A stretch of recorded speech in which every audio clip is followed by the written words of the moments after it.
ভোটের পরে প্রথমবার মমতা বন্দ্যোপাধ্যায় পথে নামলেন। আজকে ধর্মতলা ওয়াই চ্যানেলে তিনি ধর্নায় বসলেন এবং সেখানে রীতিমতো কর্মী সমর্থকদের একটা ভিড় আমরা দেখতে পাচ্ছি। তৃণমূল কংগ্রেসের সমর্থকরা আসছেন এবং তারা সবাই জয় বাংলা স্লোগান তুলছেন। মমতা বন্দ্যোপাধ্যায় বলেছিলেন যেভাবে ভোটের পরে বিভিন্ন জায়গায় হকার উচ্ছেদ করা হয়েছে, বিভিন্ন জায়গায় তৃণমূল কংগ্রেসের কর্মীদের আক্রমণ করা হয়েছে, তারই প্রতিবাদে আজকে মমতা বন্দ্যোপাধ্যায়ের নেতৃত্বে ধর্নামঞ্চে, সেই ধর্নামঞ্চে তৃণমূল কংগ্রেসের সাংসদরা রয়েছেন, বিধায়করা রয়েছেন, কাউন্সিলররা রয়েছেন, সমর্থকরা তারা এসছেন। তারা জয় বাংলা স্লোগান চলছেন এবং বিজেপির বিরুদ্ধে তারা আওয়াজ তুলছেন।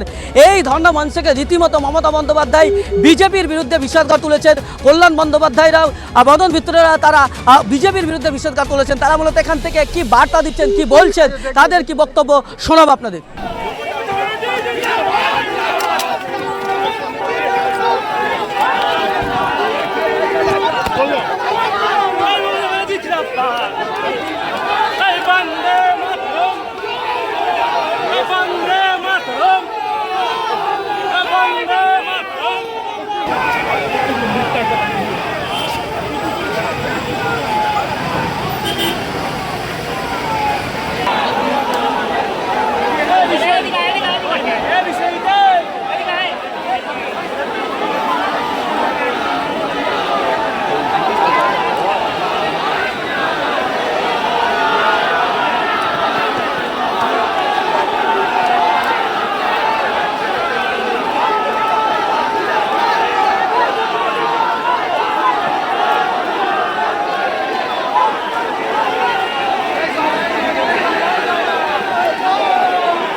দিদিকে বলতে দাও, একটু চুপ করো।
আপনারা মনে রাখবেন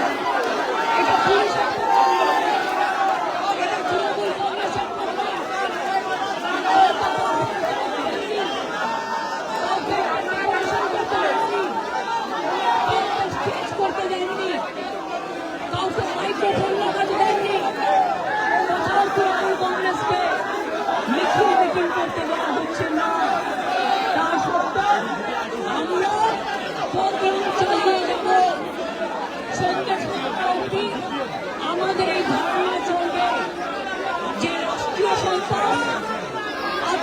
মানুষকে হাসপাতালে ভর্তি হতে দিচ্ছে না।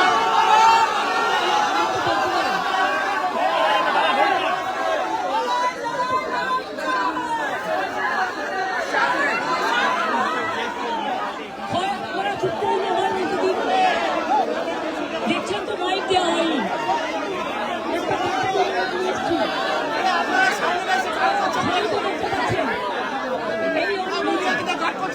এই অত্যাচার, এই বিচার উপরওয়ালা দেবে।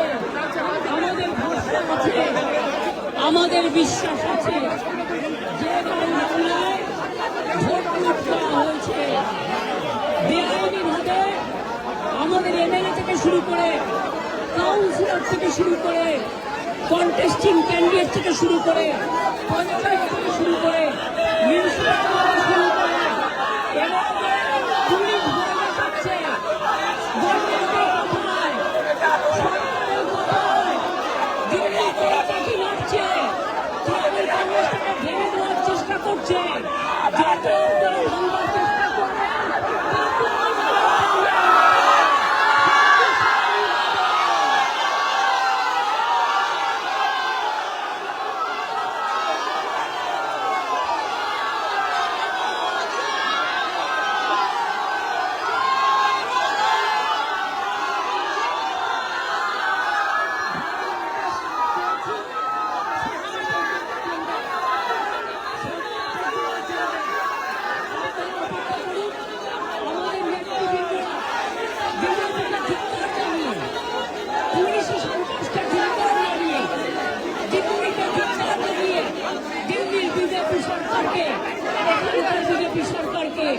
আমাদের এখানে প্রোগ্রাম চলবে।